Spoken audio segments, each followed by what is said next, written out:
એક મહત્વના સમાચાર પ્રાપ્ત થઈ રહ્યા છે અમદાવાદથી। અમદાવાદમાં વિમાન ક્રેશ થયું છે। આ મોટા સમાચાર પ્રાપ્ત થઈ રહ્યા છે અમદાવાદથી। અમદાવાદમાં વિમાન ક્રેશ થવાની ઘટના બની છે। અમદાવાદમાં ગુજસેલ એરપોર્ટ પર પ્લેન ક્રેશ થયું છે। આ મોટી અપડેટ અત્યારે પ્રાપ્ત થઈ રહી છે। અમદાવાદની આ ઘટના છે। અમદાવાદમાં વિમાન ક્રેશ થયું છે। ગુજસેલ એરપોર્ટ પર પ્લેન ક્રેશ થયાની જાણકારી અત્યારે પ્રાપ્ત થઈ રહી છે। તો ફાયર વિભાગની 3 ગાડીઓ અત્યારે તાત્કાલિક ઘટના સ્થળ ઉપર પહોંચી છે અને સ્થિતિ ઉપર કાબુ મેળવવાના અને સ્થિતિને નિયંત્રણમાં મેળવવાના તમામ પ્રયાસો કરવામાં આવી રહ્યા છે। અમદાવાદની આ ઘટના છે। અમદાવાદમાં વિમાન ક્રેશ થયું છે।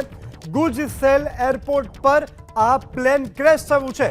ઘટનાની જાણ થતાની સાથે જ ફાયર વિભાગની 3 ગાડીઓ તાત્કાલિક ઘટના સ્થળ ઉપર જવા માટે રવાના થઈ ચૂકી છે અને આજે સમગ્ર ઘટના છે તેની ઉપર હાલ બચાવ રાહતની કામગીરી કરી શકાય તેના માટે સતત પ્રયત્નો કરવામાં આવી રહ્યા છે। અમદાવાદની આ ઘટના, આ ખૂબ મોટી ઘટના, પ્લેન ક્રેશ થયું છે।